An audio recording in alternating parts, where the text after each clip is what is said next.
Making a mistake live on the air is a broadcaster's nightmare. Turns out it can also be a podcaster's nightmare.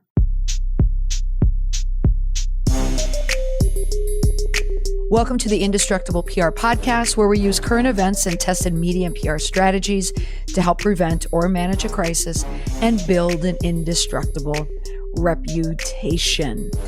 If you ever find yourself in a live broadcast situation and you misspeak, you mispronounce a name, give inaccurate information, or say something you wish you could pull back in, it can be embarrassing and it can be difficult to recover from if it's a live broadcast. And podcasts, yes, recorded, can also create those live mistakes because many podcasts are taped live, which makes editing difficult. You run it as it is, just like a live broadcast. That can come with the same risks. Recently, there was an unscripted moment on a podcast broadcast that got the host in a little bit of hot water. So if you're a sports fan, like a true blue Bleacher Report type of a sports fan, then you likely heard about the Bill Simmons podcast saga from a number of weeks ago. My guest did, and he wanted to talk about it on the podcast, taped, not live. We recorded this interview a few weeks ago. It was still late May, but it's still a great story. And it's a light-hearted look at a story that intersects sports, which my guest and I both enjoy, and practical communication lessons. So my guest, Dan Farkas, he's a lecturer of strategic communications at Ohio State University. He teaches courses on research, strategy, content creation, measurement, and analytics. In a former life, he earned numerous awards for his work in television news. He understands all of it. And Dan's a sports fan who found a gem of a story for us to chat about in a light and breezy episode, perfect for the start of summer. Here we go. Dan Farkas, you just told me that you were going to be an easy, relaxing guest. Is that going to be the case, even though we're talking about sports? You know this. I'm happy to be here. You're a delightful person who has been a huge help on so many levels. The least I can do is be a reasonable guest who doesn't go crazy over on time.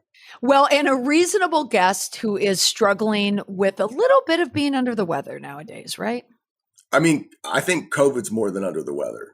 So I'm just happy I'm here and not in a hospital. And I'm grateful for vaccines and boosters and my wife for having a medicine schedule that I would actually remember. I say this, be smart, be safe, everybody. This is no fun.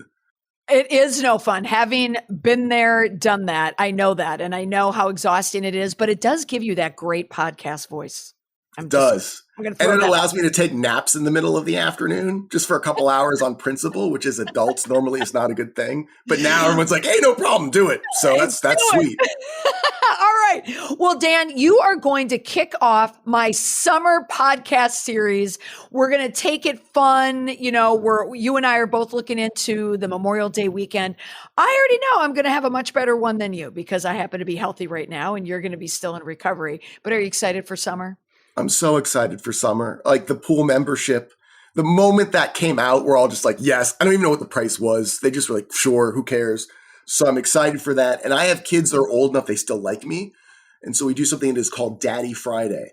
So they pick what we do and we just go on random adventures to places. And so they've already got their list. And so we'll do some go-kart racing. We'll look at some fish. We got all sorts of good stuff. So I'm thrilled for that. Oh, that's great. See, as a mom of teenager, Mommy Friday would be me getting in my car and driving away very quickly and not even know when I'm coming back. You'll be there. You'll be there. So listen, so here we are, at the time of this recording, the Celtics won last night, so where we are in the sports cycle, we're late May. So it seems like every sport on the planet is still playing, but I wanted to jump in and do just a lighter sports moment. But why I like that you pinged me, for lack of a better word, I hate that word, but that's what you did, is you always throw these little sport stories at me that have a communication angle that we can talk about.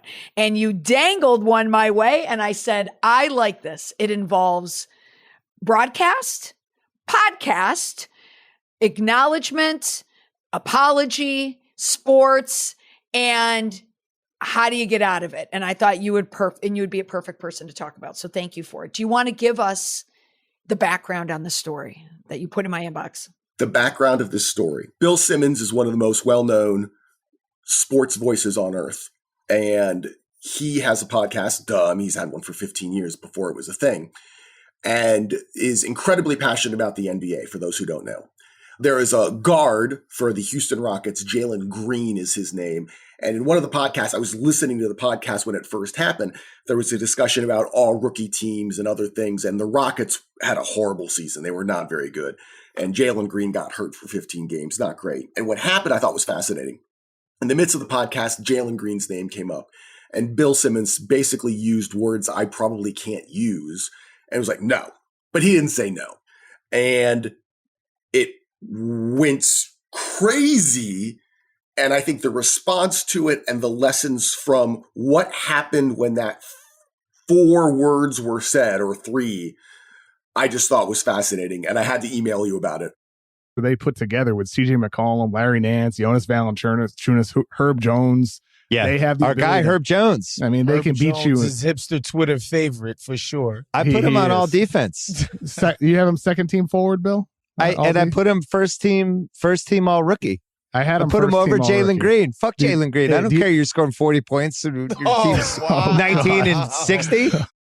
Okay, so we heard the clip from the Bill Simmons podcast, which, as a throwaway, by the way, he and I were both at Boston University at the same time. He was in a different part of the comm program than I was in, but we're both the same age. And I like Bill Simmons because not only is he a big sports hound, but he likes movies, love his podcast, love the media mindset of Bill Simmons. Now, listening to it and listening to the clip, tell me, what was your first reaction, Dan? Just as you're an instructor, you are someone who thinks theoretically about communication. You're also a fan of it. What was your first reaction? I didn't have a reaction at first because when I listened to it, it was more a conversation about the structure of this award and basically dismissing an individual because he'd been hurt for, I think, 15 games. The team wasn't very good. And when you look at sort of the criteria to get in those circumstances, the idea of dismissing his candidacy from a sports standpoint utterly, makes sense. And then as the podcast was going on, I thought, wait a minute, because Bill has been very critical of aggregators. And this notion of you're going to take these very short snippets and try to make something out of it. And I don't remember specifically if he made mention of aggregators during that, but I know he has in the past when he was talking about Roger Goodell, and his comments about the commissioner basically got him fired from ESPN. So as that was going on, I'm thinking, are people going to get mad that he said that about a specific player? And then that started to happen. And I was very curious about it because it seemed flippant. And then there was sort of this realization of, oh, wow, this could get ugly. This could get gross. So what this reminds me of, and you and I haven't even talked about this, but I know that you can, Stephen A. Smith, ESPN, going off on Aaron Rodgers when we were dealing with the anti-vax Aaron Rodgers and how much that blew up online, on Twitter, you could see. And it was the first time, I guess, in my memory where I feel like Stephen A. Smith, where I'm noticing he's backpedaling more. It's like he's listening to the noise and reacting. So it's interesting. This is another interaction that kind of blows up. It makes news, if you will, creates ink. Are you noticing a difference, whether it's sports commentary or news commentary? Are you noticing a difference on how these hosts are reacting in controversial issues? I think there's a concern that you're going to speak for 2 minutes and 1 minute and 55 seconds is going to be really great. And if you go off script for 5 seconds, that's sort of something that's going to get caught. And is it going to be used in a way that maybe you don't want it to be used? Do you think that's holding a lot of these opinion makers, either news or sports, back? Do you sense in them that they're speaking in sound bites and concerned? I think there's more preparation in the sense that you sort of have your core message points. And this is, we both do media trainings, right? You walk into a situation where you have to communicate with the public and you've got the three main points you want to say, and there's support and there's reasoning and la, la, la, la, la. That's beautiful, right? Sometimes that's great. I also think we both know from our background, we've both done a lot of radio and audio. The best moments happen in an area that's extemporaneous, where yes, you've got some thought in there, but in the moment, in the midst of interacting with other people, there sort of is this inertia that occurs and something happens that can be really great. Now, the other side of that coin is that in that kind of moment, something can happen. And maybe because you haven't workshopped it, it's not as great as it could be. Well, when you're doing live TV for 2 hours, or you're in a podcast environment and you're churning stuff more quickly, or you're doing radio that's live, when you're without a net and you trip and fall, that can be an issue. And I think what's happened is, when we were doing this, if you fell, it was a couple of feet. It was no big deal. The high wire's taller now. And I think that's got a lot of people saying, eeks, I need to be more careful. And maybe I'm not as in the moment as I could be. So what do you notice? So take a Bill Simmons, who, would you agree with me that he's a good communicator, right? Yeah, he's great. Yeah. And he goes, a mile wide, sometimes 6 inches deep, because he just has such a breadth of knowledge in so many different areas. But talk to me about his reaction when Jalen called him out on it. What do you think about how he responded? I think there were a few things that were fascinating. And one was he had his opinion and he didn't change it. And it wasn't, and he was very honest. And what was crazy is his initial comments. There were several weeks that occurred between the first comment and then it sort of festered. And he basically said, look, I have no issue with the player, but I don't think he belongs in this situation. And he was also very critical at aggregators, saying they didn't listen to all of this. And had they listened to all of it, they'd realize I have no Jalen Green issue. I have an issue with him being on this certain team, and I personally don't think he's one of the 5 or 6 best rookies of the season, and here's why. And so he almost doubled down and said, look, could I have said it better? Sure, but here's what I think, and this other stuff is just superfluous and noise, and people who are getting all involved in the noise need to just knock it off. And look, he's in a position to do that. He's got Spotify behind his back. He's got $250 million in the bank. He can say kind of whatever he wants. So I thought that was very intriguing that he just kind of was like, I'm not dealing with this. But I also thought it was interesting that I'm not sure he fully understood the fact that, man, he really hurt maybe isn't the right word. It certainly impacted the player more than I think he thought it did. He got to him. Yeah. And so here, if I may, which, my take from this, because I always look for the blip or the flub, and then I look at the response. And you're the one who brought this one to me. I appreciate what Bill Simmons said. It's not like he was going to come out and apologize and say, oh, I'm so sorry. That's off brand for him. There's no way he's going to do that. But what he did is he followed this framework that I use and I see with people who successfully navigate a crisis or a blip or some type of an issue. Is one is acknowledging what happened, right? Like he acknowledged, and then that allows you to immediately go into the context of it and explain exactly what happened. And it's in his explanation that you get more buy-in from more people. You're going to get more fans out there that are going to say, oh yeah. Oh, I get this. Yeah. Green. And you were talking about Kyrie Irving, like some people, you have players that you can put next to context with them. And then you can get through it. And what I think is interesting, where he could have lost it, like it could have turned into a huge brouhaha. Jalen Green could have said, F you, man. You're like, I'm going after you. But no, he just settled down. He probably also know too, I'm not going to go against someone who's a broadcaster, with all that power behind him. But he said, we're good. We're good.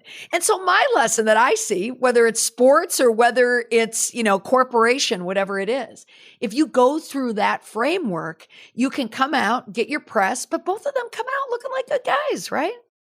Well, there's 2 ways of thinking through a process like this. And I've oddly been on both sides of this. How so? So years ago, there was like high school, how long ago this was. There was a student newspaper that wrote what was called, in air quotes, a satire, using my last name, Farkas, Farkas, and defining it as a word. And essentially the definition of the word was like the most annoying thing you can imagine. Wait, okay, Dan, hold on. Are we going back to your high school? My high school, yeah. So in other words, someone could Farkas something. Yep. It was a competing high school of mine, and this was in the student paper. And so I got it, and I'm like, it's not really funny, but like, whatever, you know. I was like, hey, they're talking crap. That means they were, and we were competitors in certain areas, and I'm like, if they're worried about me, great. I'll gladly take that. My dad thought differently, and I didn't know about any of this stuff until after it happened.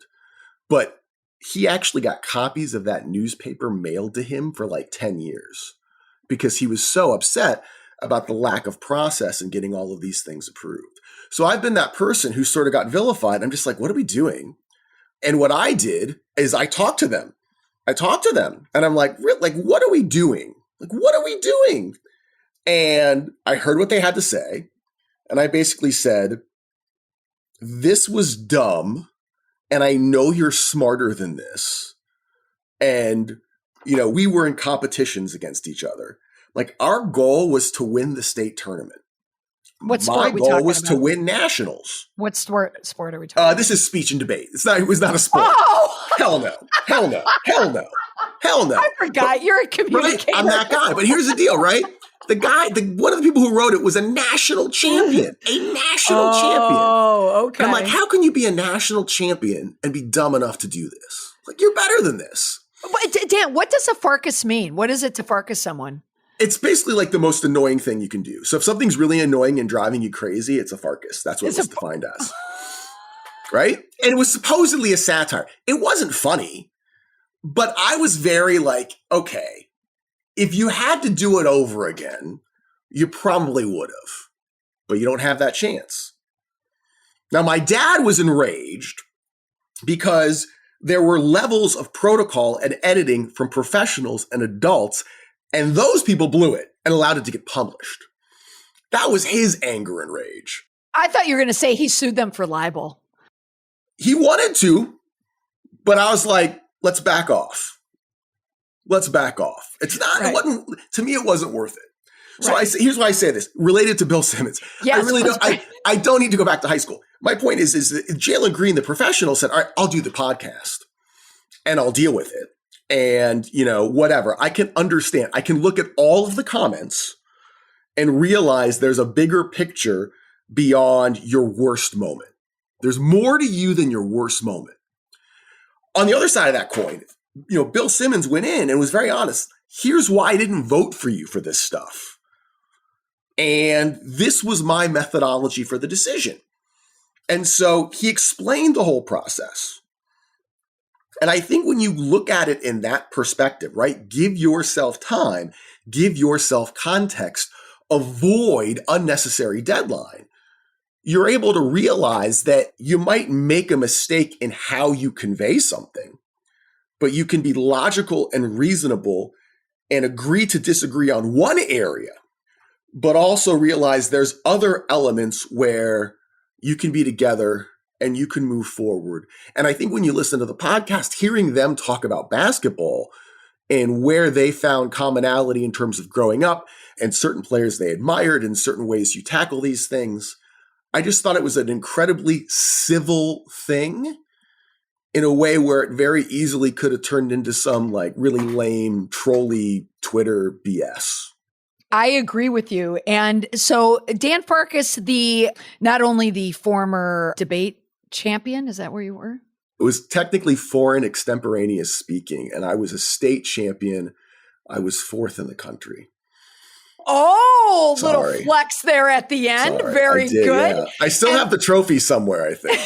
It's next to your Foo Fighters album there. It is. And that has launched you into the stratosphere of working at the Ohio State University. You're a strategic communication lecturer and you're a speaker as well. And you have a podcast. So now we're going to bring in the through line, Dan. And I want you to take what happened in the sports metaphor with Jalen Green, Bill Simmons, bring it into our world of communication, someone listening, someone who's a business leader, communicator. What can we take away from that exchange that now Jalen Green, Bill Simmons, they've cleared the air?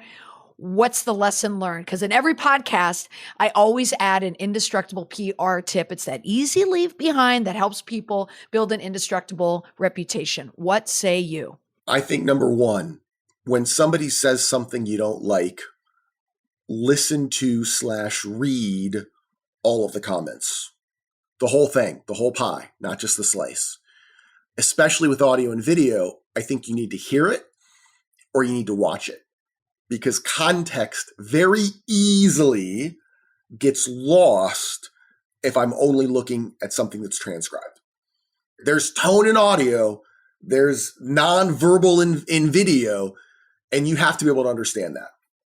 2, I think, and this is hard, we can't judge people solely based on their worst moment. And I think when we look at those 2 elements, that allows you to take a situation that feels tense and bring some degree of logic to it and figure out a way to respond reasonably. So I think that matters to me. If I'm on the Jalen Green end of getting that kind of venom thrown at me, how to best handle it in a manageable way that doesn't bring me down to a level where I don't want to be.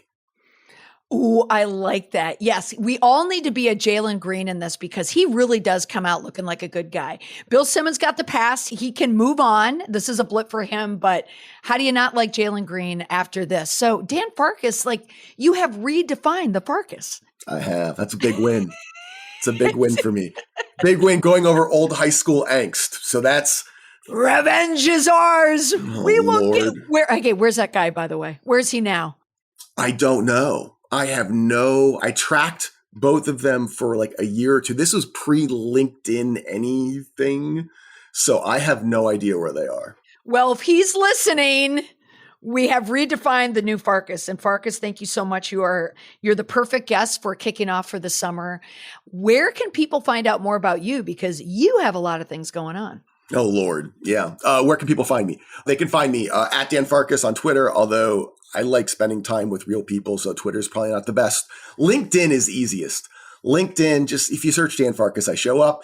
And then the Strategic Communicator podcast, where we bring in all sorts of different people and just talk about random things and then ask 5 random questions just cause, which you can find anywhere where you get your podcast.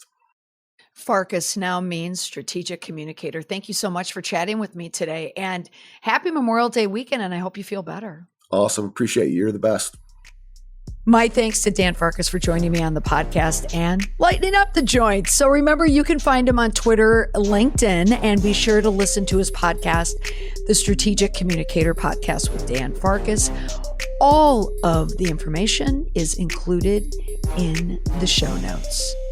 Thanks for listening. Bye for now.